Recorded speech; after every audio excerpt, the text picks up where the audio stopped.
Having worn yellow since the first day of the Tour, Levi Leipheimer waited patiently as others attempted to take the overall lead. 127 riders took place in yesterday's time trial, but only a handful would have the chance to shoot for yellow. The biggest threat came from Team CSC's Jens Voigt, who trailed Leipheimer by just 3 seconds.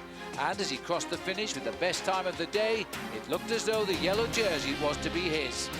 It was now up to the final rider to defend the lead he's held since day one. With a look of determination, he took to the course. Levi Leipheimer has done it again with one of the best time trials of his life. Now that he's proven to be the best in the field with the strongest team behind him as well, only one question remains. Can anyone catch him? The Amgen Tour of California goes on next.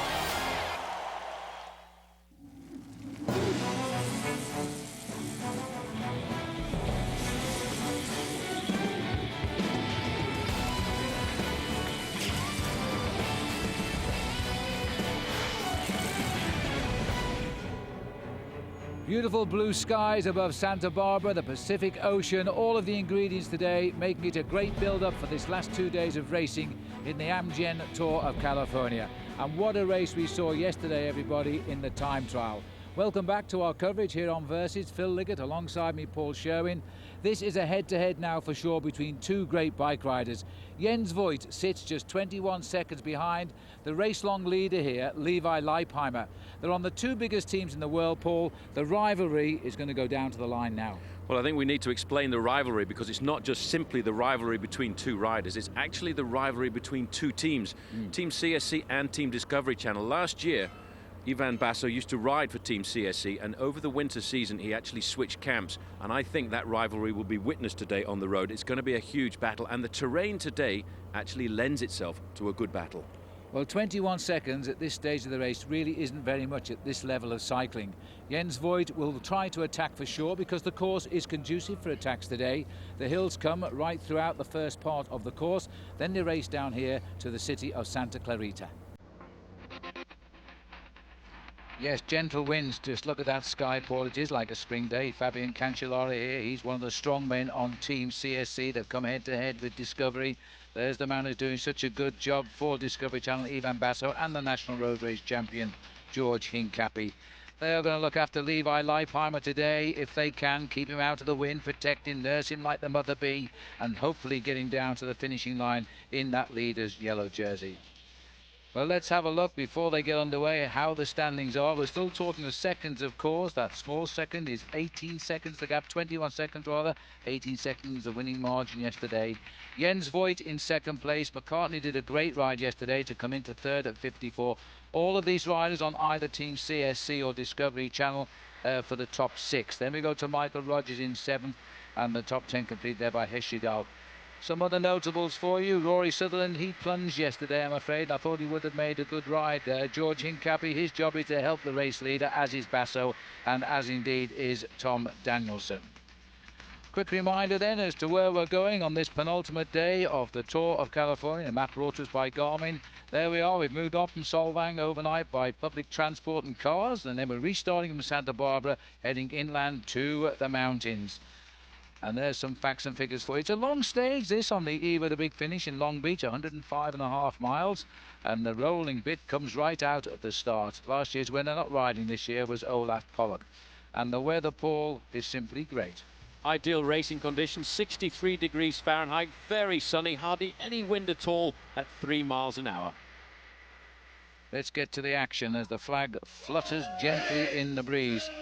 Well, even to us foreigners, I think Santa Barbara is known to just about everyone in the world. We're just outside the big city of Los Angeles. Tomorrow we'll be south of that big city for the big finish. This is the rollout. It's just on 3 miles, as always, neutralised. The yellow jersey getting a chance to show it off to the crowd. Just looking at the two Discovery riders on the far side, Leipheimer and Basso. Fabian Cancellara of Team CSC closest towards us, Phil. I just get the feeling today there's going to be a massive battle between these two super teams of the world circuit, because after all, there's a big rivalry too between two team managers. We've got Bjarne Riis on one side, who's the manager of Team CSC, and of course we've got Johan Brunel, who's the team manager of George Hincapie here. And actually, there is absolutely no loss between those two men. So I think we're going to see that on the road today. That's right. Bjorn Ries won the Tour de France in 1996, still is the only Danish cyclist ever to win that race. And Johan Brunier, well, he guided Lance Armstrong to those 7 victories. Chat amongst the Rabobank rider on the right, won one stage, Graham Brown. He's still looking for another one. As we go down into the field, number 56 is the leader in the California Tourism King of the Mountains competition. He'll be in action today, I'm sure. He'll have to fight. There are 21 points available out on the open road here this afternoon, so he'll have to be very attentive. But I still think the battle, as we look at the race route here, that is the profile the riders face today. The little arrow shows where we are at the moment. But if you look at all those peaks and troughs, you get an idea of just how difficult today's 105-mile stage is going to be. That's why Levi Leipheimer is keeping himself pretty much topped up with maybe not the tastiest bar in the world, but certainly one full of energy. Absolutely right. Well, there's the beaches they're leaving behind, of course. We'll see plenty of those as we head out, as the riders now make their way out onto the race course proper. We're on the penultimate day of the Tour of California. See you in a moment. Well, we're looking at the riders here, and what a lovely day it is now. It is spring-like as the race begins their ride down towards the city of Santa Clarita. Let's join Bob Roll to tell us all about the day. Stage number 6 of the Amgen Tour California will take the racers 105 testing miles through the hills of the Santa Ynez Mountains, starting in Santa Barbara, finishing in Santa Clarita. Watch for the attacks to come from Team CSC. Discovery needs to be vigilant at the front of the peloton, continue to grind away like they've done, and pulverize the field. Levi Leipheimer just needs to follow the wheels of his teammates. When they go into panic mode, watch for Big George Hincapie to come to the front and neutralize any attacks that might come throughout today's stage. Thank you, Bob. And that's a nice description of what we can expect today as we join the front of the action here. As the field now come through, we're seeing, in fact, we're hearing there might be an accident at the back of the race here, and this is Levi Leipheimer who's coming up to the race here, calling for time out. And I think he knows that he's had a couple of riders go down in the pack at the back.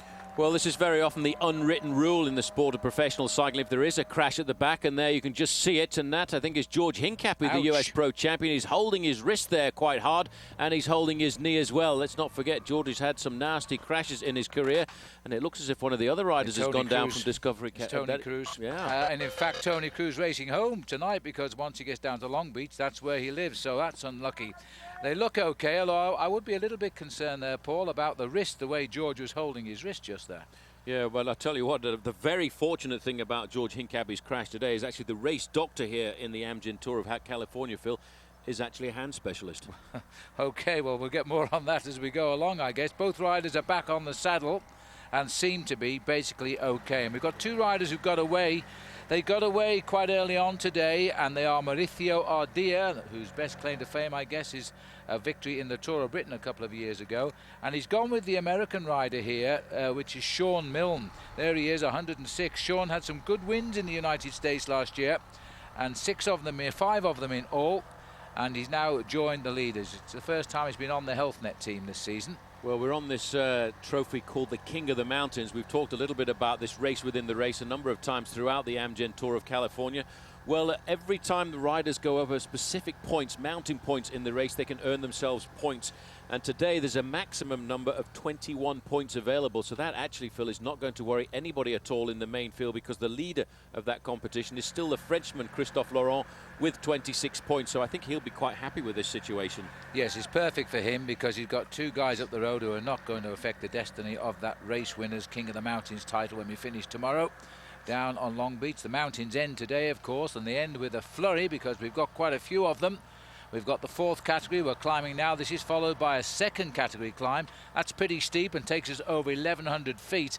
And we've also got a 3rd category and a 4th category. So 4 climbs today before we get to the flatter roads on the run into the finish in the city of Santa Clarita. These 2 riders have done well to get away, because there was quite a flurry of activity early on. I'm hearing, by the way, that George Hincapie is back at the doctor's car having his wrist looked at, so he must have been listening to you, Paul. He maybe was listening to me. I did also notice at the front end of the main field that Tony Cruz has got back into the line of Discovery riders.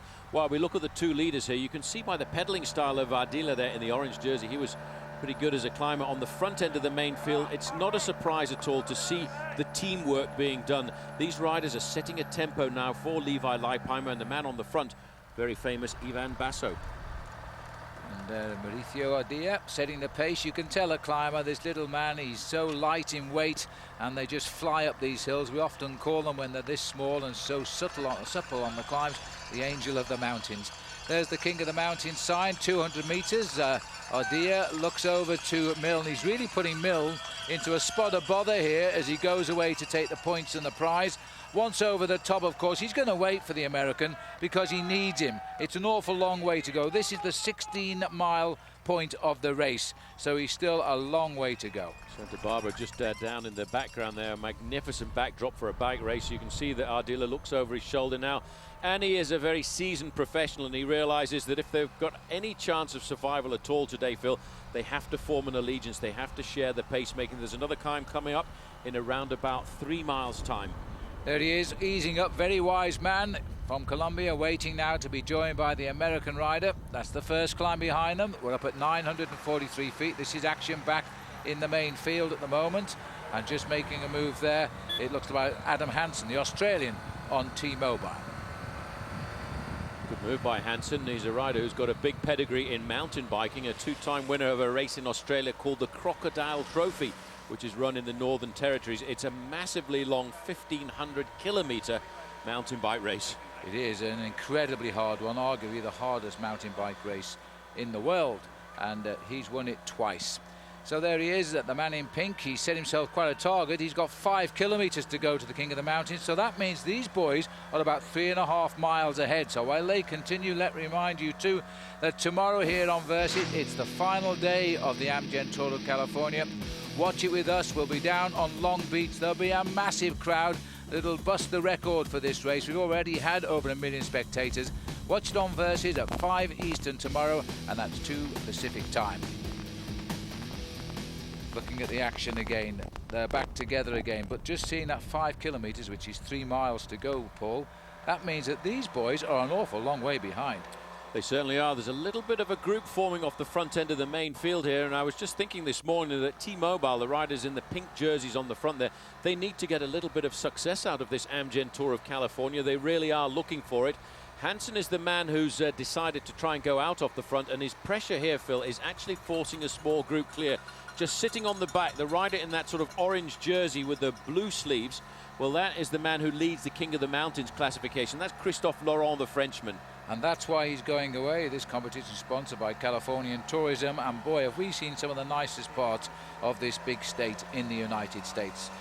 The Tour of California on its way. Jürgen van der Volle is the other rider here. He'll be number 66, as he was also a big feature and an early leader in that competition, and he's showing a bit too strong here as they come up over the top.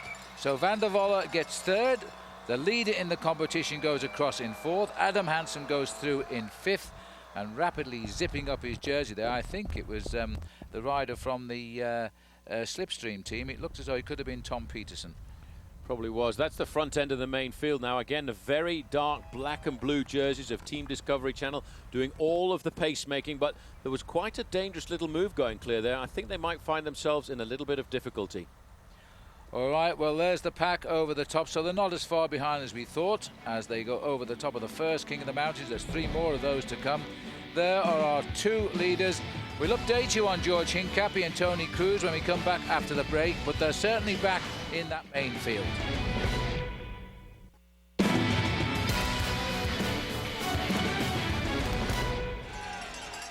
Moments ago, this rider has left the American rider behind now. Sean Mill has been dropped. He's a little bit weak on the first climb. We've only gone about 2 miles down the road, and over the top of the climb goes Mauricio Ardila. We've gone through 1,100 feet here at the 19-mile point.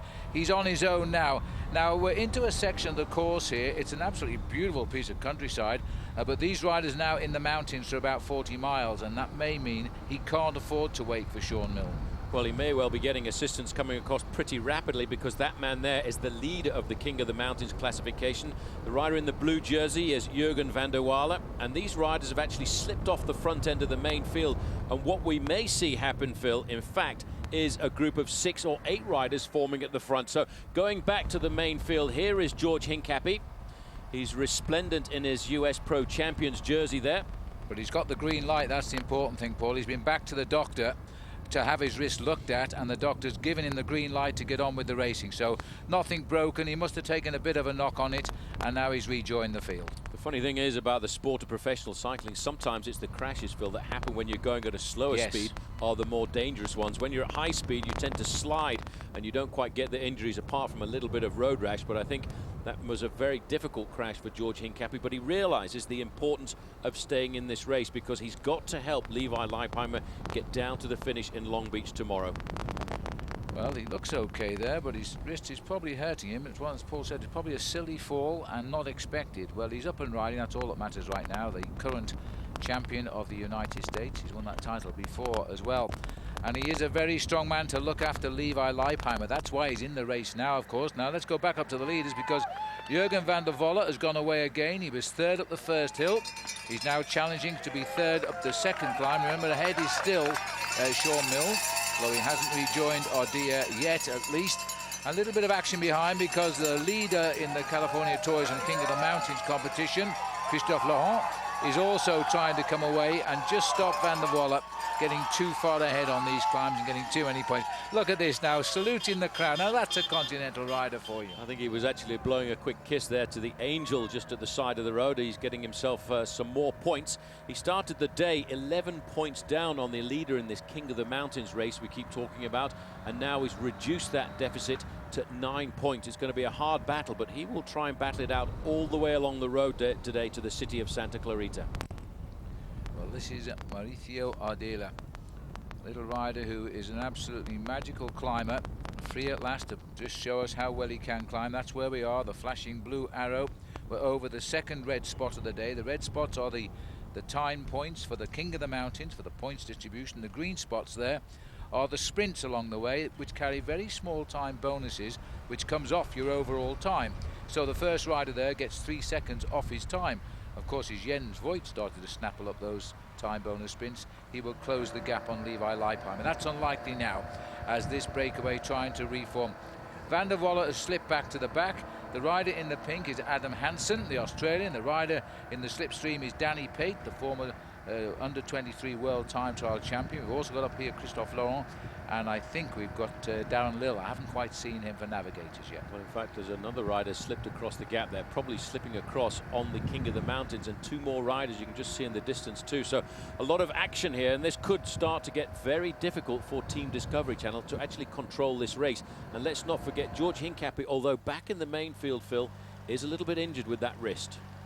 Yes, and that he wants to recover. He needs to get through the hills and get onto flatter roads, and he's still got about 35 miles to go before we start to get onto the flatter roads. As we look here to Mauricio Ardea, he's an absolute perfect choice to get away from the field as far as the race leader is concerned, because he's too far behind. He's lost too much time in the week of racing to challenge Levi Leipheimer. So Leipheimer can relieve some pressure here, and there is Leipheimer at the head of the bunch as they start to whip it up a little bit. Oh, sorry, this is the chase group here. I'm just wondering who the yellow jersey is tucked in there, as we can see the riders here coming through, and a lot of hard work being done here. That is Leipheimer there. Leipheimer has seen the danger of this move, and he's jumped straight across there, and he's seen how precarious this part of the course is going to be. You know, sometimes the best way to defend your overall position is actually to go out on the attack, but the main field are not really very far behind, only about 10 or 15 seconds. This is an absolute amazing move here. I wonder if Levi knows that his whole family has turned up at the finish line today in Santa Clarita. Mum, Dad and his brother. And there behind him is Jens Voigt. In front of him, rather, is Jens Voigt as well. So the top 2 riders are not laying down this stage on the Tour of California. They are going to duke it out as they race towards the finish in Santa Clarita. See you in a minute.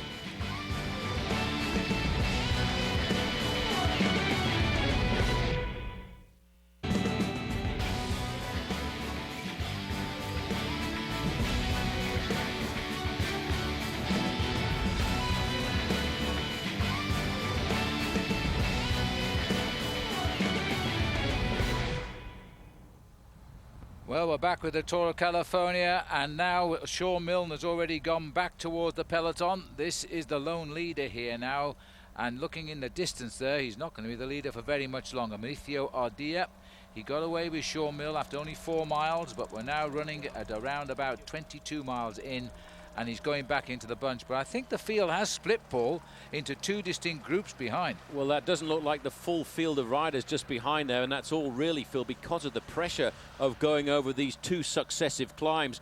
Ardilla has decided, well, they're not going to let him go this afternoon, and he knows he's going to get picked up by the main field, and he zigs across the road here to try and get into the slipstream of these 2 riders who are looking to move forward. It looks to me very much like Jurgen van der Walle looking over his shoulder. That's Stuart O'Grady. Team CSC, you see, Phil, are today trying to put riders into the breakaway, and the idea of that is to put a little bit of pressure onto the shoulders of Levi Leipheimer and Discovery Channel. Yes, because O'Grady himself is not that far away overall, just over a minute in the overall situation, minute 20. He sits in 5th place in this race, so he has to be considered a danger if he can get into a move. This is another ploy from Team CSC, and Discovery Channel are going to have to counter it. Looks as though we've got a little bit of movement behind now. We've got an Italian rider on leaky gas in that lime green colour coming across to join the leaders, I think it is. And there's a definite split here. The field has split into 2, and the riders behind are falling away. We're getting time checks already of 30 seconds. So it looks as though that little flurry to catch up with the 2 breakaways has pulled out the strong men very early on today. Well, I might have said that was, in fact, Jurgen van der Walle. It's Bram Tankink who's come across there for a quick step, but it's still a dangerous move. You can see the reaction at the front end of the main field, making sure that no big gaps actually form. Well, these riders fit and healthy, but remember the main beneficiary from charity on the Amgen Tour of California is a breakaway from cancer. And if you wish to donate, and we hope you do, we raised $1 million last year. There's the number for you to SMS 66057. Remember, calls will cost you 99 cents, and standard rates will also apply. What beautiful backdrop this really is today, and the world champions having a little bit of action now. This is Paolo Bettini deciding to try and drag this race up together as the riders now are on the climb here, and just look, you get some idea just how fast professional riders can climb mountains. Man going by him there is Fabian Wegman. He knows this area pretty well, yeah. Phil. He was the winner of the San Francisco Grand Prix a couple of years ago, but it's great to see Paolo Bettini, the world champion, riding the way he is. That's why you can see these riders really are suffering at the back. They very much are, but the field has split now. They're talking of a minute between the groups, so we may not be seeing the main field back today. Oh, there's a big American flag. That'll take some carrying up the hill. This is Fabian Wegman, former king of the mountains of the Giro d'Italia, the Tour of Italy 3-week cycle race in time gone by. Looks under his elbow there. He's made a good sprint. He's nearly at the top of the climb here.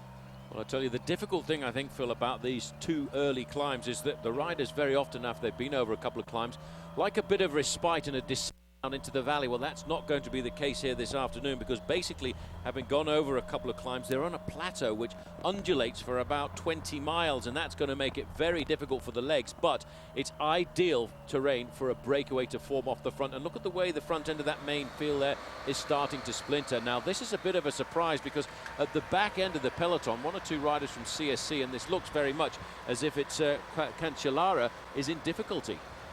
Well, I took a double take on his number there, Paul, but it is Fabian Cancellara, the world time trial champion. He's been slipped off. He may have looked for his team, but this race today, and there'll be a lot of tired riders at this stage now, because the season is only just beginning. The body has to get used to a routine that's going to go on till October, and maybe he is tired after that ride yesterday in the time trial. Well, just to put it into perspective, you see these riders, these professionals we're looking at, will be racing still in the month of October. What they've done so far in their preparation has been long, steady miles, probably working at maybe 60 to 80% of their maximum.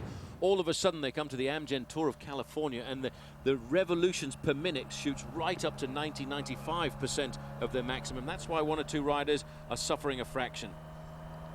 Well, this is the group behind now, so we've gone back with our cameras here to the second bunch on the road, and I think they're about a minute and a half back. And I think the man in second place in the line there is Chris Horner. Now, that is rather surprising. Horner started the day in 11th place overall. The little arrow you can see there is where we are out on the course, and it gives you an idea of just how difficult the terrain is. We're going through some very difficult testing terrain here this afternoon, and I'm a bit shocked to see Chris Horner there.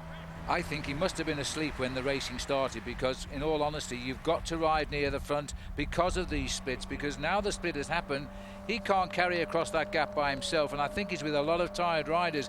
He may have made a big tactical error today. We obviously won't know till we get to the finish, but Chris Horner could be sliding out of the challenging positions now, while up front Stuart O'Grady's driving up here, already 6 in the race. He could well be climbing up to a higher overall position. These are heady days in the Tour of California. Levi Leipheimer's not in a spot of bother though. He's right there at the head of the race. We'll take a short break and rejoin us on the roads towards Santa Clarita. Well, we're looking at the beautiful scenery in the towns around as we head from Santa Barbara to Santa Clarita at the moment, and it's an interesting scene developing as a sort of sideshow here, because look at the guy on the right. That is Christophe Laurent of France. He has been the leader in the King of the Mountains for quite a long time this week, but he's just being told by his manager here, if he doesn't do something on the last climb of the day, which is up the road at the Bulkum Canyon, he could lose that title to the Belgian rider Jurgen van der Volle, and that will be interesting, Paul. Very interesting indeed, because I put those two riders now, Phil, just separated by a mere 3 points. This is a little bit of a break scuttling off the front. That's Stuart O'Grady on the back in the red, white and black jersey of Team CSC. Now he is actually fairly well placed in the overall standings. He starts the day in 5th place, 1 minute and 20 seconds down on Levi Leipheimer. So they're going to have to be very careful of the position of Stuart O'Grady in this move. Well, this has been such a fast race today. It's caught a lot of riders off guard. Chris Horner, we know, is back in the 2nd group now, and they are losing ground here. Now, they've still got about, let me just see, just on 15 miles to race through the rolling hillsides before it gets slightly easier terrain. Now, take a look at this. All of the boys in blue and black are Team Discovery Channel, and they're getting around Levi Leipheimer, keeping him out the wind and giving him the confidence he needs to get through to the finish. What they're trying to do as a team, Phil, is actually set a very difficult tempo on the front, a bit like a pacer in a track and field event, making the pace so difficult that nobody else can actually attack their leader, Levi Leipheimer. That's the job of work they've got to do today and again tomorrow when we get down to Long Beach, to prevent any moves getting off the front. But unfortunately for them, there is a move getting off the front, and I think a very dangerous move. Stuart O'Grady again looking for the move, number 6. In front of him, Michael Rogers, and Michael Rogers is well up in 7th place overall. Bram Tankink is the rider in the blue jersey there. Gasparotto in the lime green at the back, a former Italian national champion, and getting in there in the orange jersey of Team Rabobank, another Australian, and that is Matty Heyman. We could be looking at the Australian... 3 Australians. Matty Heyman, by the way, is the current Commonwealth Games road race champion. He won that last year in Melbourne in Australia. It's a sort of the equivalent to the Pan American Games over here. Well, we're looking back at the main field. Well, it is the main field, but it's only half of it. The other one is somewhere in the countryside. There is Leipheimer. He won't be over concerned by this move just yet, but he will be concerned if it gets more than about a minute, because Stuart O'Grady has started the day 1 minute 20 seconds behind Leipheimer. I'm also just looking at this group, Phil. Let's not forget, around about 30% of the main field has been dropped behind in that group, which is currently at around about 2 minutes in arrears. But this is not a good sign. This is not looking good. No, it's not. When you see these riders spreading across the road like this, that's an indication that they've lost momentum, and I think very shortly they're probably going to get caught by the front end of that field. But I didn't see George Hincapie riding near the front of that group, so Hincapie may well be in the 2nd group on the road now. I have a feeling that might be the case, Paul. That race split into 2 under the pressure, but this is what the pressure is at the front of the main peloton being the big pack of riders, and this is the drive by Team Discovery Channel. They really want to bring back that breakaway. They don't want Stuart O'Grady to slip away.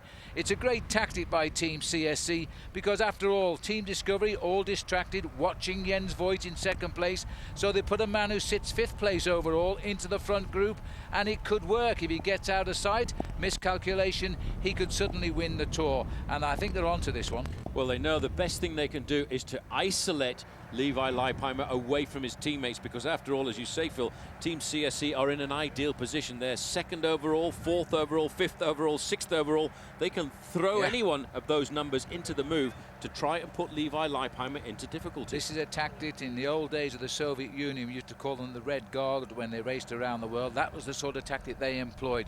You watch the man they had in the lead, they'd send the man lower down and win the race. There's the composition of that breakaway. O'Grady, Heyman and Rogers, all Australians, but they're on rival teams.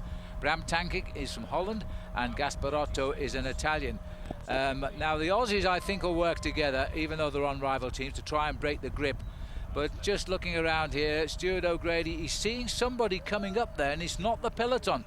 I'm wondering if they're about to be joined by two chasers here. That's why they're slowing down. There's help on the way. I tell you what, Phil, it's just exactly what you were talking about. It's the old leapfrog. In soccer, the old 1-2. They've seen this small group of riders coming across, and now they're looking to try and form an 8-man group at the front. Looking over the shoulders, let's not forget, a breakaway is a rider or a group of riders that's left the main group, the main pack, or the peloton as they call it in French, behind, and that's what has happened right here. Look at this. They know they're coming. Now Levi Leipheimer's taking on a bit of a few calories here for the rest of the day. This will be a 4-hour day for these boys, but they're riding it so quickly. I think they'll be inside 4 hours for the 105 miles if they keep this sort of pressure on. No reason for Leipheimer to worry too much just yet. He's assessing the situation to see how it develops. Just looking down the line here to see if Hincapie is around, but he was the man that went back to the doctor, don't forget, when he crashed early on with his teammate Tony Cruz to have his wrist looked at. He got the green light to continue, but we haven't seen him up here, which leads us to think he's probably in the second split, and we're not going to see George again all day now. That's already a little bit of a problem for the defensive tactics of Team Discovery Channel. Now this is exactly why they waited, Phil. You can see the next rider to come across this gap here is another rider from Quick-Step. Now that is going to make it rather precarious. It's Giovanni Visconti. Now they've got two riders in the front. This now to me is starting to look rather dangerous. The other rider who's got across the gap there as well is Danny Pate. This, I think, is going to put Team Discovery Channel really on the guard. Well, this is a most interesting day. You see, bike racing never lies down. This is a superb day of cycling today. We've been talking all week about Voigt and about Levi Leipheimer. Leipheimer now is going to have to worry about another man, and his name is Stuart O'Grady, and he's in the front group, and he's looking to win this race. We'll take a break.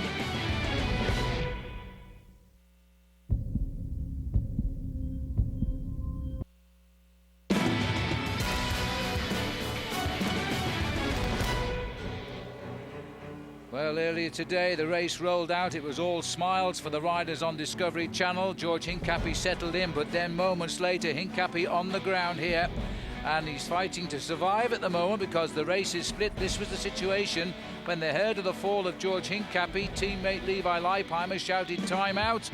George got back to the field, but then the attacks came from Mauricio Ardilla, and the field has been split, and George is in the back half of the split. These are all earlier out on the climbs. Then they picked up Mauricio Ardilla, and the front half of the race came together, and there's an attack underway now, and it's a serious one. 9 riders are clear. We're looking at Michael Rogers here. The man that they really want back is Stuart O'Grady as well as Rogers, because O'Grady could steal this race on the penultimate day. I think that's going to be a real worry for Team Discovery Channel, because reading through the names there's some very strong riders in this leading group. But as you say, Phil, Stuart O'Grady is the most dangerous, alongside with that man there in the pink jersey of T-Mobile, because that man is Michael Rogers. And I'm just getting a time check through on race radio that the time gap from the 9 leaders here back to the main field is 2 minutes and 25 seconds. That virtually makes Stuart O'Grady the leader on the road. Now, what's happened here is the group that George Hincapie was in has managed to regain the main field. This is actually going to tilt the advantage back to Team Discovery Channel, because a few moments ago, that was amazing, they were down to 3 riders only. Now they've got a chance of trying to pull this race back, but it's going to be a mad dash, a mad scramble to try and catch that group of 9. Well, the reinforcements have arrived, and George has got straight to the front, and he's driving now because word has got out. Number 6 here, and this is the feed from Bjorn Ries, the man who won the Tour de France in 1996.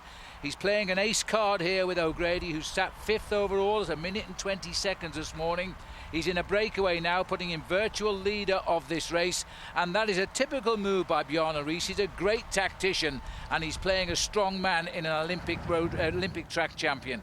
So George is welcome back here now, and he's going to have to drive. And look at this now. He's driving a little bit too hard for the race just now. Well, they need to calm themselves just a fraction, get themselves ordered. That's Tommy Danielson just on the back wheel. They need to get themselves organized, Phil, as they go through the feeding station. I think what Hincapie's doing here is just making sure he goes through the feeding station at the front end of the main field. It's always very dangerous when you've got about 120 riders trying to take on board feed bags at approximately 30 miles an hour. These are the leaders, though, and just looking down the names, we're talking Stuart O'Grady is the man on the far side there in the black and white jersey of Team CSC. Very dangerous indeed. Two Australians, Matty Heyman in the orange jersey for Team Rabobank, Michael Rogers for Team Mobile. Those guys are pretty good mates, and they will work hard together to try and put pressure on Levi Leipheimer and, of course, on Team Discovery. Well, you know, this has been such a quick race today. They've gone through 50 miles in 2 hours, just over a minute over 2 hours of racing today, and there's just over 50 miles to ride. And so the Discovery boys, they've got everybody they possess now to the front of this race. Now, this is an international American team as we watch Levi Leipheimer sit on them, but one of the top domestic American teams is HealthNet, and as the sport gets more popular around the world, so too does this team, HealthNet. In the past 5 to 7 years, the sport has grown tremendously in America. The way cycling seems to be going in the world at the moment is that it seems to be opening up and becoming a lot more of an international sport. The more people watch and cheer and you know, the more exciting it is, the more motivating it is, because you have something to ride for. And California has been great for that. There's a lot of people and a lot of support, but you don't really realize it until you get here and you're kind of immersed in it and riding through the towns. You get goosebumps. As a healthcare company, HealthNet is wanting to promote healthy lifestyles, so it was a natural tie-in to sponsor a cycling team to help further their mission. HealthNet is sponsoring a lifestyle festival at the finish of all 8 stages of the Amgen Tour of California, and it gives race fans an opportunity to come in, get information on health screenings, diet, nutrition, exercise, all the things that HealthNet includes within their as part of their mission. Yes, the HealthNet team there, and there's plenty of people taking advantage of those health screenings down here at the finish line, because we commentate from the finish at Santa Clarita out there on the course. This has developed on the penultimate day an incredibly serious situation.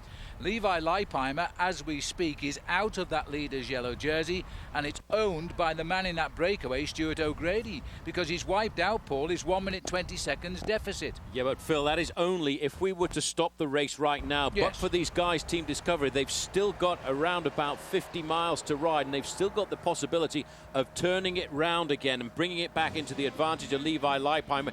That's why Hincapie's on the front. Well, perhaps it's just as well George Hincapie got back into the action. They're going to need him on the chase now. This is race all the way to Balkan Canyon. Cyclism Sunday Special Edition. Levi Leipheimer and Team Discovery are hoping for a Hollywood ending in the Amgen Tour of California. Concludes tomorrow live at 5 p.m.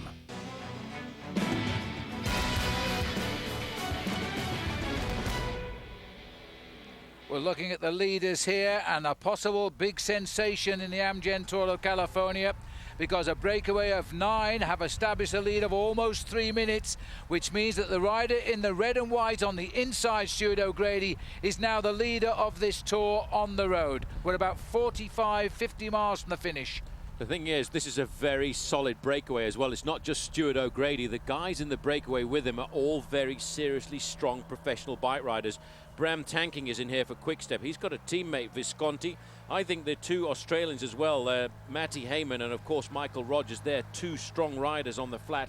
And, of course, throwing in there Gasparotto. He's the rider in the lime green jersey who you might see.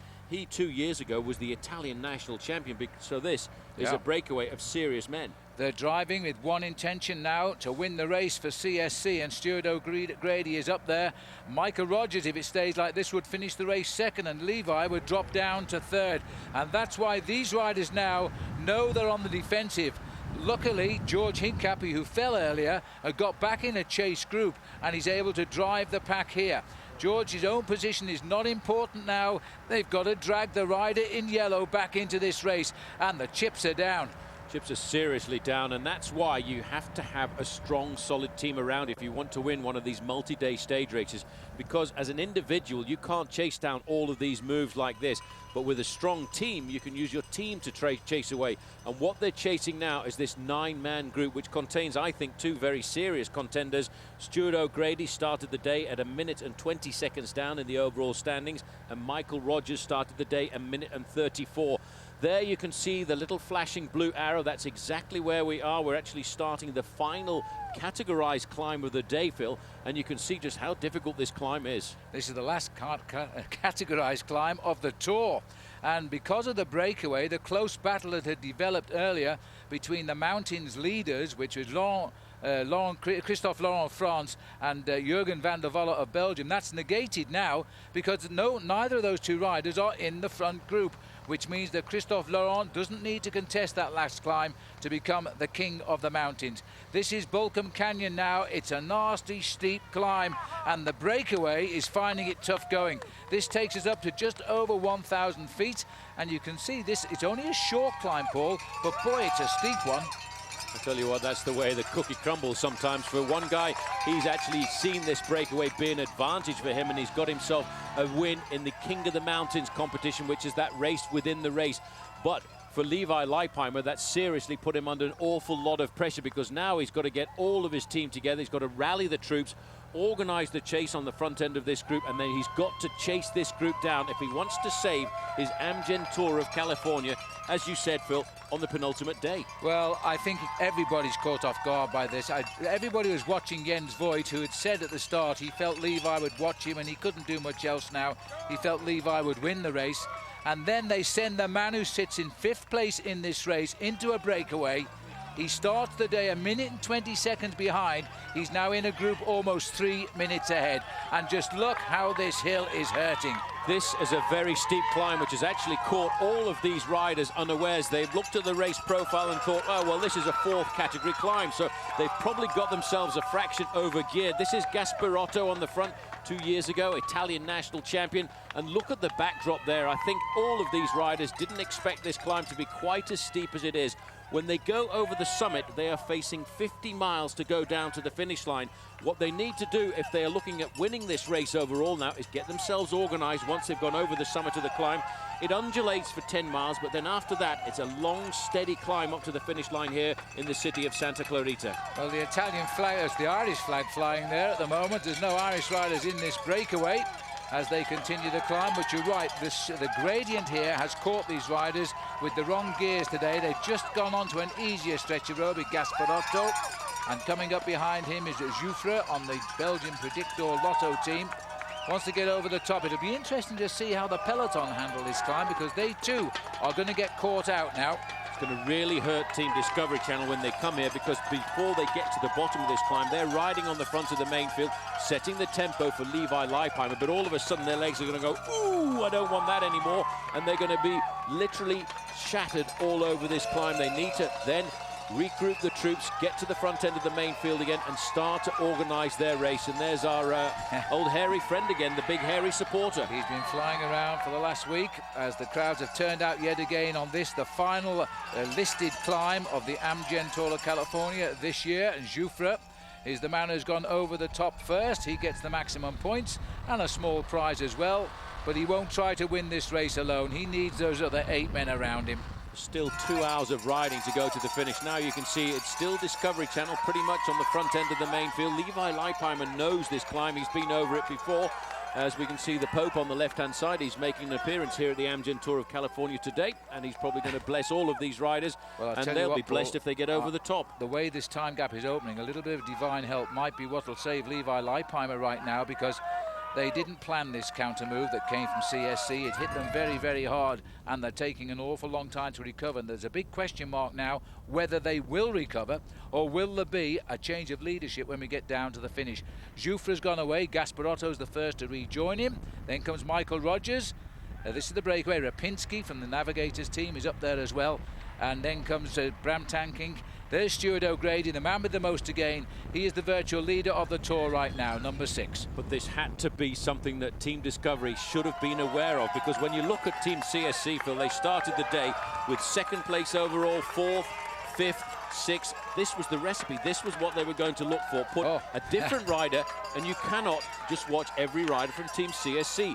Team Discovery now are actually slowing the pace down a fraction because they want to keep themselves together. They know once they go over the top of this climb, they've got to start organizing the tempo again. They've got another 2 hours of very hard work to try and save this race.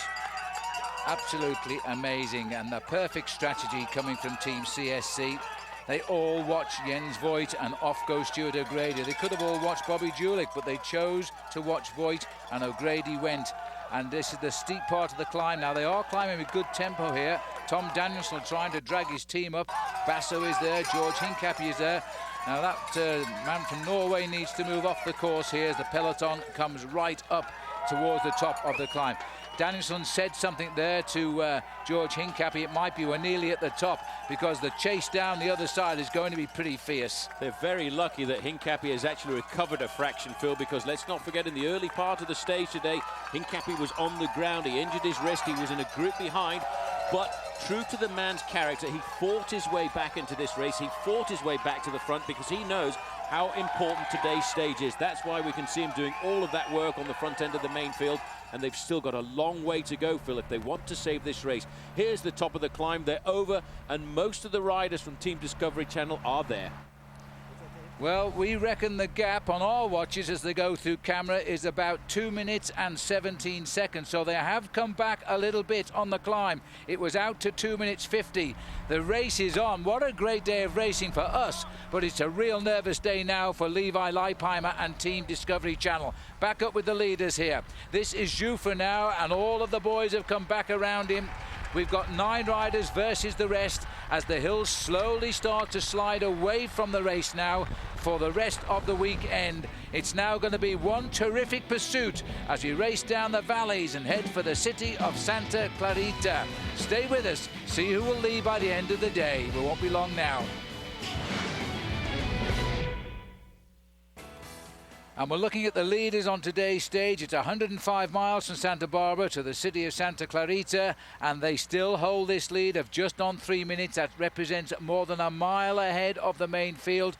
Levi Leipheimer, for the first time in a week, is really on the defensive. We welcome back into the commentary box now, hot-footing it from the start line this morning, Bob Roll. Bob, while you've been driving here, you wouldn't have expected to arrive with a situation like this. Very dangerous situation for the Discovery Channel team. Mick Rogers and Stuart O'Grady looming large, just 1 minute behind Levi Leipheimer in the overall battle for that leader's jersey. Also Matty Heyman, Bram Tanking, Enrico Gasparotto, so a very high-powered and dangerous break. If it was O'Grady with some riders that were of lesser talent than a man like Mick Rogers, it would be a lot less dangerous. But because the world time trial champion is in this breakaway, they can really make some time on the field.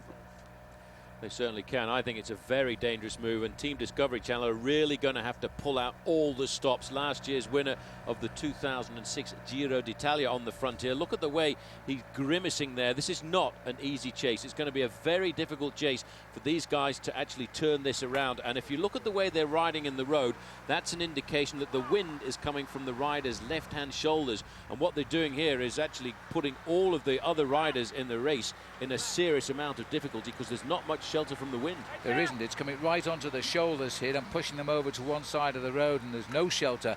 And Levi Leipheimer must, well, goodness knows what he's thinking right now, because here is CSC that came out today with a clear plan. Everybody watched Jens Voigt, who was just those 21 seconds behind. So they left Jens Voigt in the pack, and they sent Stuart O'Grady up the road. He started the day 1 minute and 20 seconds behind. He's now 3 minutes ahead. It is an incredibly good tactic. That's him second right, or he's on the right of our picture with CSC on his jersey. He's a very clever bike rider, Paul, because he's won so much in his life as a cyclist on road and on the track. Well, this man, let's not forget the guy. You can just see him there with the white jersey, CSC written across the middle. In fact, he is also a current Olympic champion on the track, and that was in the sport called the Madison. That's where two riders ride together. Got its name from Madison Square Gardens, and he always looks for the move. You can see the little blue arrow flashing there. That's where we are on the course. This is the final steep climb of the day these riders are going over. They'll drop down into the valley, and then it's a steady climb up to the finish and the city of Santa Clarita. But, Bob, for me, what you have to bear in mind is they don't actually have to catch these guys, do they? Because it's all about time. What they have to do, though, is bring it back to less than a minute before they get to the finish line. So they're playing with a 2-minute margin here. It's a very tight race, and you have a rider like Stuart O'Grady. Perfect tactical maneuver by Bjarne Riis, the coach of that man. Big Jens Voigt starting the day second overall, 21 seconds behind our race leader, Levi Leipheimer. But Stuart O'Grady at the moment the most dangerous man for the Discovery team, and he is 3 minutes ahead of this group right here. Jens is going to, well, goodness knows what he's thinking sat there, but he must be thinking this is a great move by the team. He won't mind sacrificing second place to Michael Rogers, because if this breakaway succeeds, it'll be O'Grady in the yellow jersey for the last day tomorrow. Michael Rogers up into second place. There's the gap, 3 minutes ahead, and the beauty of the region here. We're running away now from Bullcombe Canyon as we get down to the highways that lead into the city of Santa Clarita. We're talking, Paul, of little more than 40 miles, and they've got a 3-minute gap to bridge. Going to be very hard. They don't have to pull back, as I said before, Phil, the whole 3 minutes, because it's the addition of time on every single stage. What they do have to do, though, to be safe, is bring it back down to at least the 1 minute margin. And that's why Team Discovery Channel are really under pressure this afternoon. But they mustn't panic.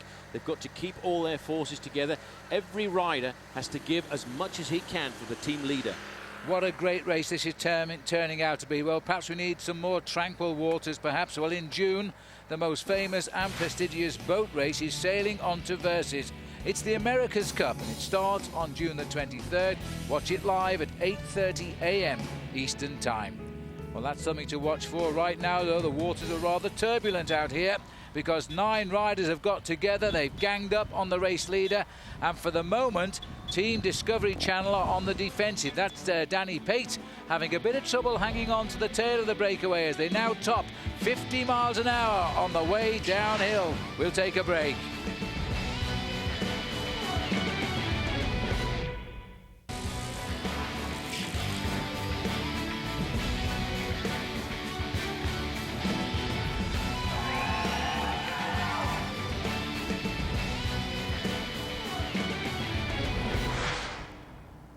And the fight is still on today's stage as the riders now enter a section of bad road here, so watch out for those flat tyres. The 9 riders are still clear.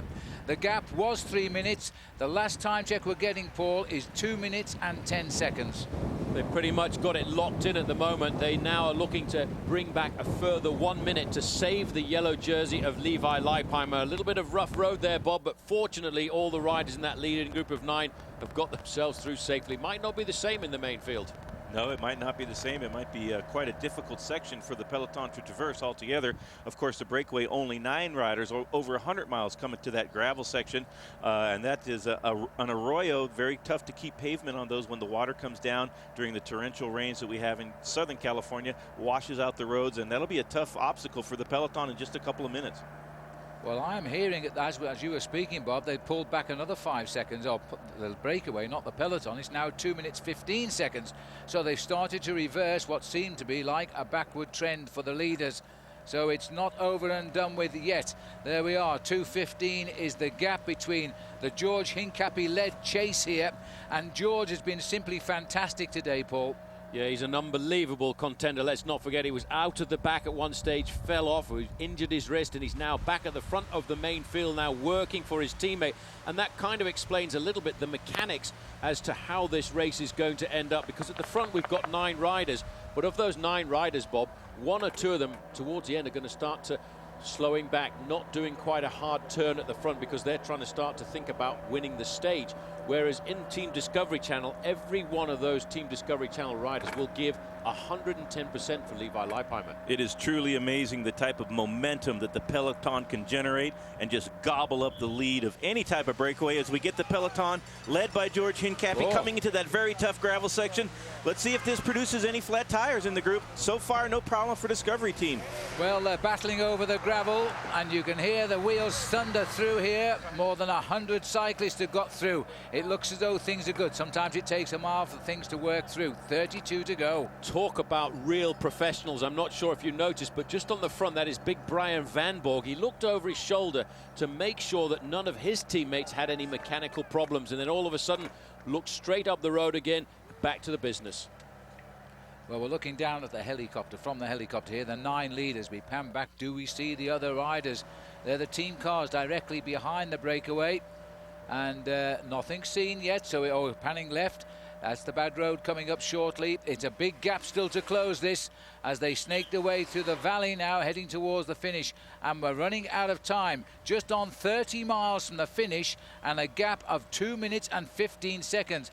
I don't believe, Paul, that Discovery Channel dreamt for one moment they would have their backs against the wall today like this. They've had their backs against the wall on a number of occasions this week in the Amgen Tour of California. Fortunately for them, in the individual time trial, Levi Leipheimer came up with the goods and did the work.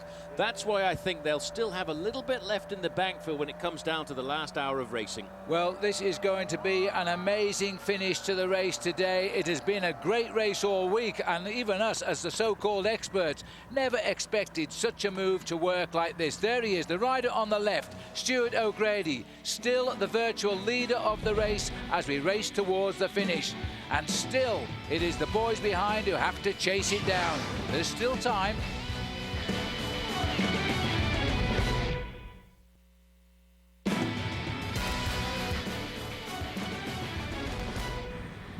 What an unbelievable day this is turning out to be, and it's not good news yet for Levi Leipheimer, despite the work being done by his team. The gap on those 9 leaders is 1 minute and 30 seconds, and that has just come through. It's still hovering. These guys, I still think, have got the advantage, because we're looking here and we look at Team Discovery Channel as one of the top drilled squads in the world. Let's not forget, this is the team that assisted Lance Armstrong to win the Tour de France on 7 occasions. They are riding at 110% today. I think they're judging this to perfection, but lined up right behind them is Team CSC, Bob. They are waiting still for the opportunity. If it ever comes back together, you can be absolutely certain CSC will go for the counter-attack. CSC will have to counterattack if this man is caught. That is Stuart O'Grady, the most dangerous man of the day. Started GC just 1:20 behind Levi Leipheimer going into today's stage, and found himself in this very powerful 9-man breakaway. And they extended their lead over 3 minutes, but now that's come way back down under 1.5 minutes. If you just go back to the main field a little while back, you saw all of the riders from Team Discovery sharing the pacemaking at the front. What's happening now here, Phil, is we're starting to get a lot of passengers in this leading group of 9 riders. Nobody wants to work in this group quite as hard as Stuart O'Grady, and that's why their average speed is going to start to drop. They will probably average 26, 27 miles an hour running into the finish line. Meanwhile, back in the main field, Team Discovery will be driving at 30 to 32 miles an hour, eating into that time gap all of the time. Well, that's the 30, but the gap is going up at the moment. It's gone out to 1.5 minutes, and the gap, as we're on Highway 126 here, we've entered Los Angeles County. We're heading towards the finish in the city of Santa Clarita. And this has been a full day of counter the move made by Stuart O'Grady. I cannot believe that Discovery and Leipheimer felt today would be like this, Bob. They thought they'd sewn this race up yesterday. Well, they have brought all the horses to the front of the wagon. George Hincapie taking his turn, Tommy Danielson, and of course Ivan Basso. If you're Levi Leipheimer, that's a very edifying feeling to have the man, probably the best stage racer in the world, right there on second wheel. That's Ivan Basso with the Black Sox. He's been at the front throughout the day. He's doing an incredible tempo, and they're trying to bring the gap down within a minute to the Stuart O'Grady group. If you're a man trying to win a race like this of 6 days long, you've got to really, Phil, have a very calm character, and that's what Levi Leipheimer has to do now. He can see the gap going up. Now he's looking at it starting to come down again. He might want to go and ride at the front with his teammates, but he has to sit back. He has to leave all of his mates, all of his teammates, to do the pacemaking. And what a man, as Bob says, to have on board with you. Number 22 there, Ivan Basso, the winner of the Giro d'Italia. This man, look at his face. He's really enjoying this. He really is getting deep into this, and I think what he's doing is laying the foundations to have Levi Leipheimer actually work for him when we go to the Tour de France in the month of July. Well, that's the theory, but again, looking at his face, I'm not sure about the enjoying bit there, Paul. He looks like it's a bit of a grimace as he tries to keep this race in touch with that breakaway of 9. This has been a superb chase, but so far they've got back. It was out to 3 minutes and 5 seconds. It's come back to 1 minute and 30 seconds, but that's all they need for a change of leadership. And then it will be a huge showdown tomorrow on Long Beach itself. That could happen. And don't forget, our coverage will continue tomorrow at 5 Eastern, that's 2 Pacific time, and it is going to go right down to the finishing line on Long Beach this year. The Amgen Tour of California just will not lay down and rest, as Levi Leipheimer now knows. So stay with us on Versus for the final day tomorrow. That long, thin line of riders, Bob and Paul have both been in that peloton. You know what those guys are feeling like. I was just going to say exactly the same thing. Bob and I have raced in situations like this, and when you see the main field strung out in a long line, nobody is laughing, nobody is talking. Everybody is sitting right on the front end of their saddle because the hammer is absolutely down. The race is on. The race is most certainly on. These are the boys who've taken the race to Levi Leipheimer today, and sitting in 5th place just off our camera is the man with the most to gain. Stuart O'Grady is still the virtual leader of the Amgen Tour of California. It's been that way now for the best part of 2.5 hours. He still leads the charge through. Can they bridge the gap? We're on the outskirts of town, and then we'll be racing around it for a little while. We'll see you all back in just a moment. Well, we're looking at the finishing line here now, and the crowd is craning their necks because the riders are not very far out of town. It won't be the finish this time when they come through. We're off on a circuit of 3.5 miles, and we do that a couple of times. But look at that crowd here. We're on record-breaking crowds this year. Here's the breakaway.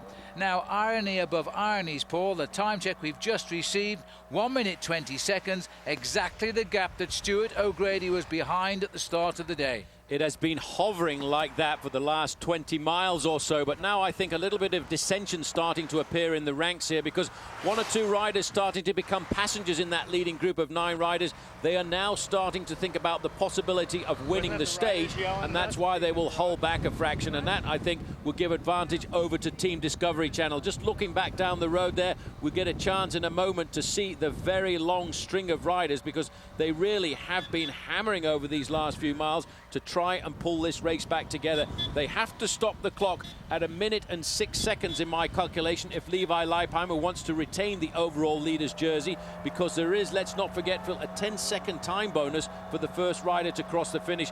Now, for the first time today, there are a different number of jerseys starting to move up to the front. Team Discovery Channel have finally found themselves a few allies. HealthNet is the team coming to the front. They haven't got a win yet in the Amgen Tour of California. They would love to do that. They've got some fast sprinters, Hilton Clark there, and this is the breakaway. Just over a minute now to these leaders as they come through the start-finish line before they head out. 300 meters to go before the line, but let's not forget there's some circuits before the actual finish of the race. And bringing them through now is Jouffre on the Predictor Lotto team from Belgium.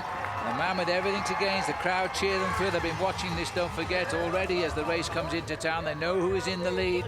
And O'Grady knows now he's got to keep this breakaway alive, because some of those riders, as Paul has said, will now be thinking of winning the day, and they won't be worried about gaining time. O'Grady has one ambition here, that's to win the race, and he needs 1 minute plus to do that. That's the disadvantage now that Stuart O'Grady has got. The guys who a few moments ago were his allies and his friends in trying to make this breakaway succeed are now becoming his enemies. A completely different tactic starting to play through.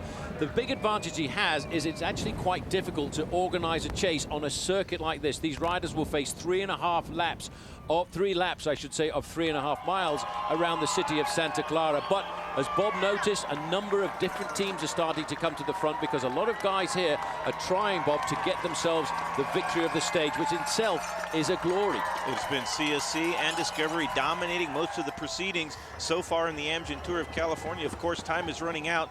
Only 2 stage finishes left for any other team to get a stage win. Well, we'll see now the gap, if we can see the gantry just above the riders there, because that is Leipheimer going through. There is the gantry. As they come through now, it looks as though they're counting it down.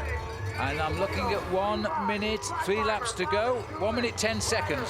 So they pulled back another 10 seconds on the running off the highway.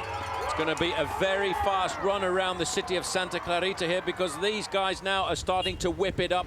And let's not forget, this leading group of 9 riders must surely be starting to tire, Bob, because they've been at the front of this race for an awful long time. Mick Rogers, the 3-time champion of the world in the individual time trial, setting the tempo on the front. But this group is now starting to get passengers. They're losing their impetus a fraction, and behind, everybody's now starting to think about the victory. And Navigators have got a very good sprinter in their midst, because they now are coming to the front to help Team Discovery Channel. There they are. That long line of the main field just gives you an indication of how hard this chase is. Well, it's been a terrific atmosphere here on the Boulevard finish here as the riders have come in towards the end of the day, but now it is a very serious atmosphere. The chase is on behind, not just by Discovery Channel, but other riders trying to break in, because it's the old story now. The sprinters want to have their say in the race, so they have every reason now, Bob, to chase down that breakaway. Yes, indeed they do. They've got the Navigators in the front with the Health Net squad. George Hincapie still moments here for the Discovery team. Tommy Danielson, and there's Brian Van Borg pulling through, trying to get Levi Leipheimer a little bit closer to the group with Stuart O'Grady. It's going right down to the wire. The sprinters teams need to do some real tempo to close that gap down to have a chance at the stage. It's all about the time. This race has been all about time ever since we started in San Francisco with the little 2-mile individual time trial. Now when the clock stops, if these guys don't get caught, Levi Leipheimer is going to be a rather worried man to know whether or not they finish inside that 1-minute mark. If he finishes inside 1 minute, I think he'll feel a little bit more comfortable tonight. Stuart O'Grady there looks across at the rest of the riders. I think he's probably feeling just a little bit disheartened now, because that time gap of 1:10 will have been relayed to him by his little radio in his ear there from the team management of the car. All those cars behind are the team cars of the riders in that leading group, and the orders shortly, I think, is going to come to them to pull out of the way and not act as a carrot to the main pack. It's still a good gap, this. Looks like to me around about the 1 minute mark, you can still see a lot of riders have still got those engines turning at the front at high speed. A lot of it is Team Discovery Channel. Levi Leipheimer in the yellow jersey riding around 9th or 10th position, just letting his guys do all of the tempo making on the front. And what a job of work has been done by this man. This is the US Pro Champion of last year, George Hincapie. He really is a powerhouse. We're not talking about a 4-cylinder engine here, Bob. We're talking about a big old V8. Turbo diesel. They're firing. George Hincapie's done about 150 kilometers of tempo today, and he still has the legs to whip it up to 50, 55 kilometers an hour in this chase. Well, we are out on the finishing circuits now, and look at Stuart O'Grady. He, like his teammate Jens Voigt, never says never, and he's still racing for that yellow jersey. Time is running out for Levi Leipheimer and Stuart O'Grady. This is going to go down to the line today here in Santa Clarita. Stay with us all the way to the finish.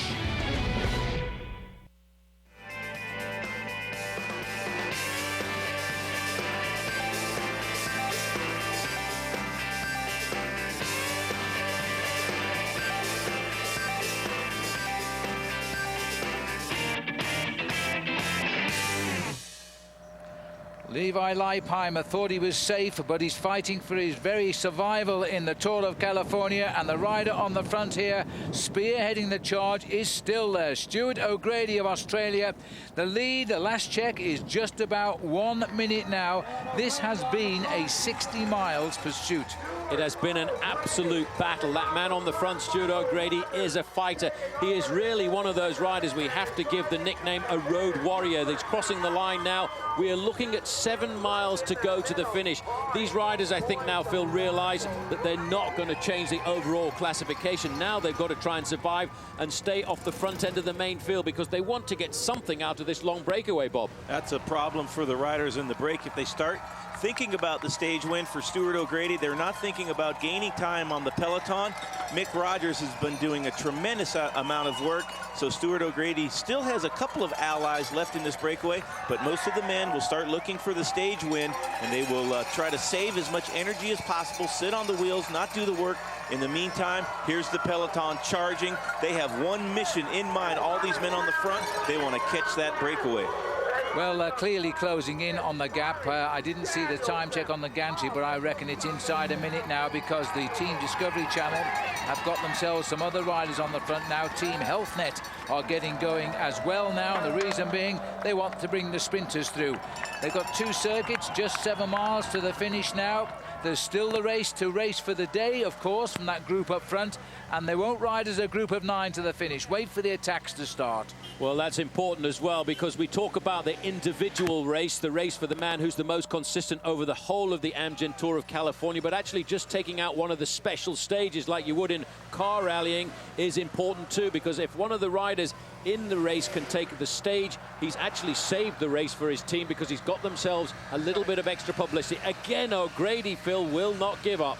O'Grady driving, Mick Rogers on his wheel, Gasparotto on the wheel, and Bram tanking, who's just swung off after his turn, struggling a little bit to get back with the 3 men he's been in the breakaway with throughout the stage. Well, I know one thing, guys. If we see racing like this for the rest of the year, we are going to see some great bike races around the world, because this has been a tremendous Tour of California. It's had the same leader from start, and we're not yet at the finish. Levi Leipheimer, there he is. But he's really been under total pressure today. He's relied heavily on his team to do the job, because without his team today, he would have lost that lead. He would have lost it completely, but let's not forget the team that he has is a very special team indeed. Team Discovery are made up of some big, strong bike riders. Ivan Basso's done a great job today. Tony Cruz, Tommy Danielson started this race, as Bob said, as one of the favorites. He's had to work his heart out this afternoon. George Hincapie, Jason McCartney, and of course Brian Van Borg, who finished in the top 10 in the World Championships last year. Jens Voigt today, Bob, has had to just sit back and watch. Pretty handy sprinter himself. It wouldn't surprise me if he came out of the pack, assuming the breakaway gets caught, and try to chip away the 21 seconds only he's behind Levi Leipheimer, and that would bring him 10 seconds closer, because that time, if you win the stage, comes off of your overall. And that man, Jens Voigt, that was in the pack, here's the breakaway. Matt Heyman still pulling, Jufre still working. We'll see if it is his Jens Voigt coming out of the peloton to try to steal some seconds back from Levi Leipheimer.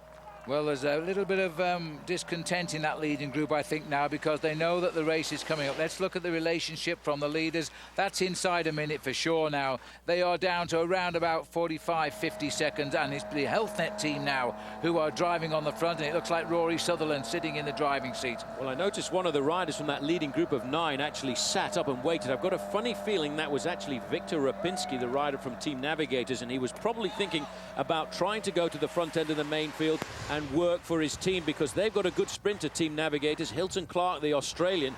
But Bob, when you look at a main field strung out in a long line like that, you know what it's like. The legs are popping. It feels like somebody is stabbing your legs with knives and daggers, and it's unbelievable amounts of pain, especially at the end of a very tough week of racing this early in the season. We're still in the month of February. A lot of pain out on the roads today. Phil, it was Rapinski who's disappeared from this group. 8 riders now lead the race. He's disappeared, but he's trying to catch up, actually. He's just off the back there, you see, so I have a feeling he must have had a problem there. Anyway, we've now got 8 riders, and there they are. The one that's missing, Victor Rapinski. He's just slipped off the back for whatever the reason, as they continue to chase here and hope they can still survive. They are about 4.5 to 5 miles now from the actual finish of the day. That's Mick Rogers now in the pink jersey of T-Mobile on the front, followed by Gasparotto in the lime green, but this is a big organization. HealthNet, presented by Maxis on the front here, are doing a magnificent job of whipping up the pacemaking, and I think, Bob, you've got to admit that a big team like Discovery, they must be quite happy with the help now. Oh, absolutely. This is heaven sent for Levi Leipheimer, and you can see him tacked on that train of the HealthNet riders. They want to win the stage, and that would be a huge result for the domestic-based HealthNet squad. A couple of fast men, Carl Menzi and Sean Milne. Kirk O'B as well is pretty handy in the sprint, and we'll see what exactly happens here in the closing kilometers of this stage of the Amgen Tour of California. They've got a pretty good British rider on the team this year too, Bob. Russ Downing. He's a first sprinter, former champion of Great Britain. We haven't seen much of him yet. Maybe today is the time to emerge here as we now race around the new city here of Santa Clarita. And the gap as we pan again. There's a chance this breakaway is still going to survive, you know, even though it won't be a new leader by the end of the day. The breakaway have still got a very good chance of surviving, because they're clawing back that advantage. I just made a quick unofficial check at 40 seconds to the front end of the main field. Green and white jerseys moving forward now as well, because they have got a brilliant sprinter. That's the French Crédit Agricole team. The big god of thunder, they call him, Thor Hushovd. Thor Hushovd loves California. He loves training here. He spent a couple of weeks in Santa Barbara. He knows these roads pretty well, and he would love to win a stage. Paolo Bettini came up big with the goods in San Luis Obispo. Thor Hushovd doesn't want to be left out of the results, would love to win the stage, but Crédit Agricole is going to have to come to the front, contribute to the chase. Ivan Basso now on the front. Still some desperate moments for the Discovery team. They would love to see Stuart O'Grady come back into the fold. The rider in green down there, bottom right, is in fact Hushovd, and he was trying to get onto the wheel of his teammate, who wears the King of the Mountains leader's jersey. In fact, he's won that competition today. No more mountains. Long Beach, in case you don't know, is rather flat down there for tomorrow's final stage. We're looking at the 9 men at the front. There might be still 8. We're not sure where Rapinski is. The banner in the distance, you can just see it popping in and out. Next time around will be just half a mile from the finishing line. We are now running down to the bell lap, and this group have been away since mile point, let me just check, mile point 35 they've been away since, and we are now approaching mile point 102. When you see a breakaway like this, you want to really get behind them. You want them to survive. I'm not sure whether they're going to survive now, because I just made another time check. It's just a 30-second advantage. Sometimes, Bob, the sport of professional cycling seems very unfair. So cruel sometimes when these riders have worked so hard to at least contest the stage win, but the Discovery team not wanting Stuart O'Grady to get an advantage on Levi Leipheimer, and they will chase them with everything they have. And at the last moment, we got to see Ivan Basso on the front. That's a tough man to stay away from in any bike race. Here we go. The bell is ringing. 3 miles to the finishing line now.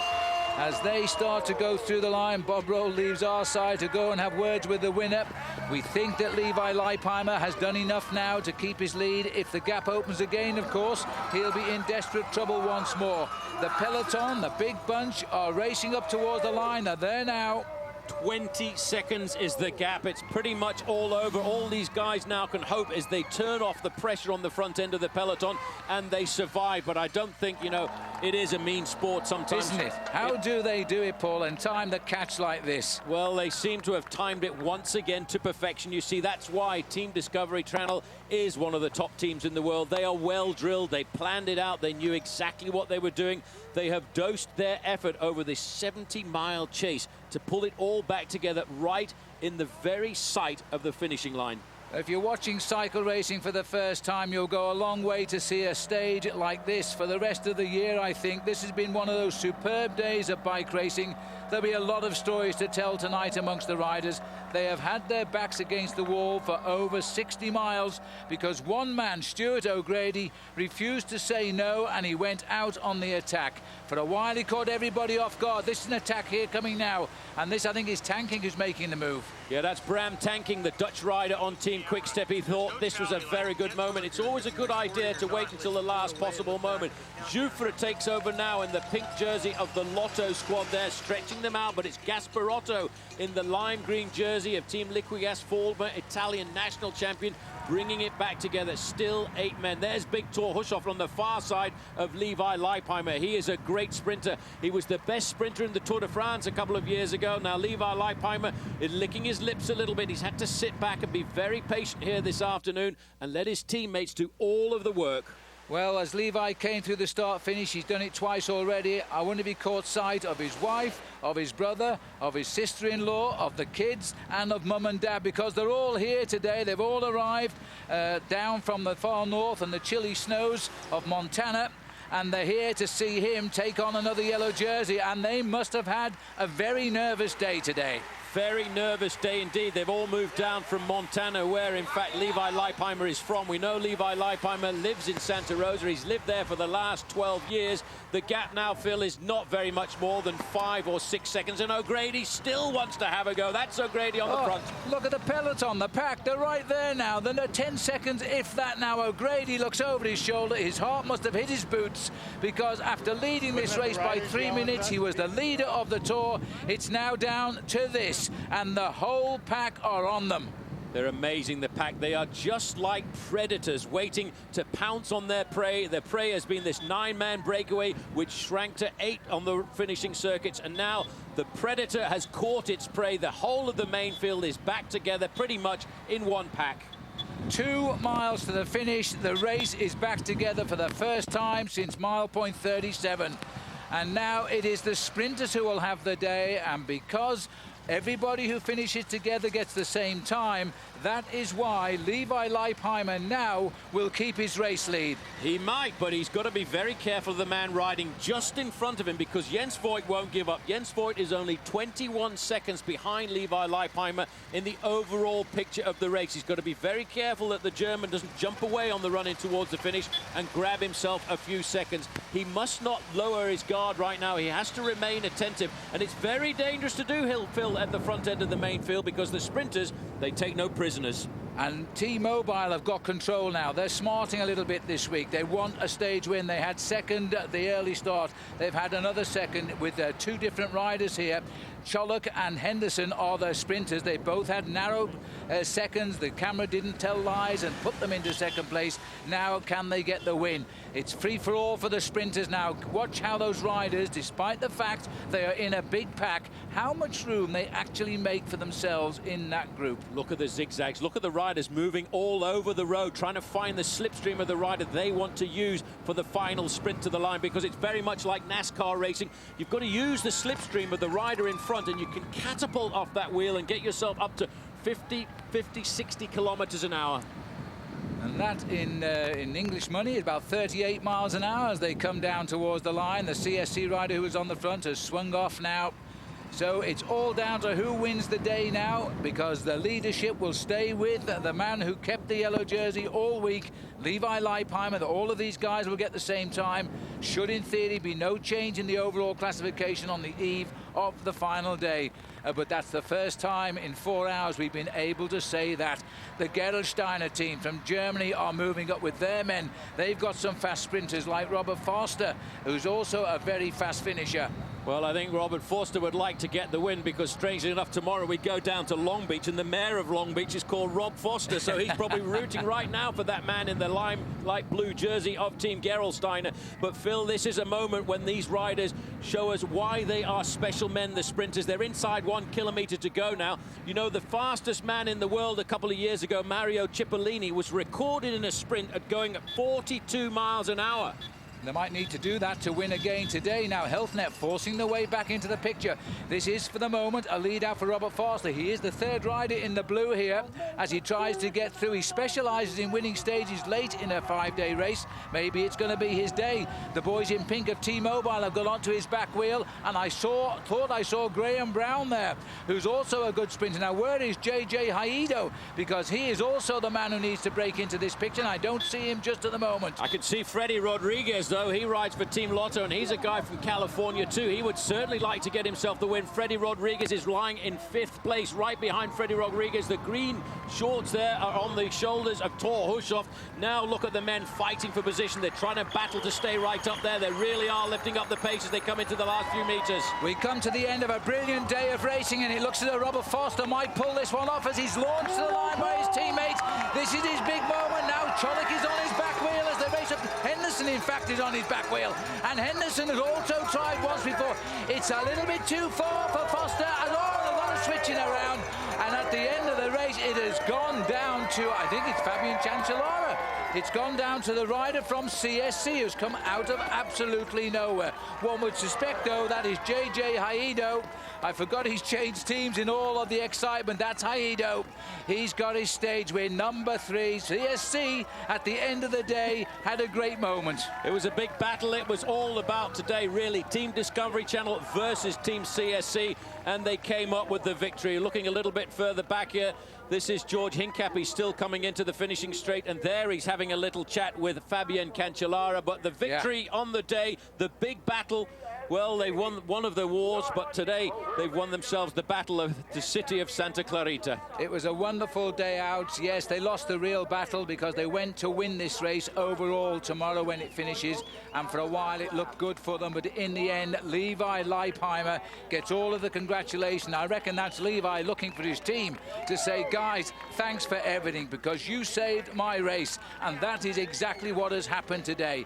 Leipheimer knows now that tomorrow he can have have, well, not a day off. He's down on Long Beach. He'll be in front of many thousands of spectators, but it should go well. There's the rider, looking rather dejected, Stuart O'Grady. What a great race he put up today. Yeah, but what pressure he put here onto the shoulders of Levi Leipheimer and the whole of Team Discovery, because being in the breakaway made it very difficult for them this afternoon. It was not an easy day out. Let's have a look again at how that sprint was finally run out. It was really a battling sprint. Something happened. Somebody pulled the foot off the pedal. Wait for Freddie it. Rodriguez, I think you can see in the pink, he's looking for a way through, very, very nervous. But then all of a sudden, from nowhere, look at the rider over on the left-hand side. That's JJ Haedo. He really has got an incredible kick for the line. He's a rapid rider, and it looks like Forster was the man who pulled his footer as Freddie Rodriguez goes across the line sideways almost. That's right. Freddie lost control of that sprint, and Forster had to take his foot off. He almost got knocked off. Well, have a look there. You can see a very easy win there going to the big man, JJ Haedo. I think Team CSC are going to be very happy with that rider when we go out towards the end of the season. And Phil, look at that. I never even saw him in the sprint. Third place, the world champion, Paolo Bettini. Again in the frame. He won the stage in San Luis Obispo a couple of days ago. So let's have a look then. If we can find the standings here, there's a fabulous crowd down there today. The situation, there they are. Juan Jose Haedo gets his second win of the Tour. He got 2 last year as well. Different team though. Greg Henderson, a second place for Greg. Paolo Bettini gets third to match his first of 2 days ago. Hushoft in the frame again in fourth. Freddie Rodriguez, despite his little wobble, got across the line in 5th place. Looking a bit further down, the time the same for everybody there. As we now see here, the crowd enjoying the spectacle at the arrival of the penultimate day of the Amgen Tour of California. There's the rider at last breathing a sigh of relief here, as I think he's trying to get an interview with our Bob Roll down there. We'll take a break, and when we come back, I'm sure we'll have the words of the man in the maillot jaune, the yellow jersey. What a day he has had, but it's all worked out okay, except if your name is Stuart O'Grady on the right there. We'll be back in just a moment. Well, look at the crowd here. They've just witnessed a dramatic finish to the penultimate stage of the Tour of California. Let's have a look how they crossed the line. Just to remind ourselves that that pack hurtled into the finish today. A win for Juan Jose Haedo. We missed him because for some reason he wasn't wearing his green points leaders jersey. Greg Henderson in second place. The world champion Paolo Bettini crossing the line in third. Further down, Robert Forster almost won but slipped away to finish 6th. Luca Paolini 7th. Let's have a look, Paul, at our Health Net move of the day.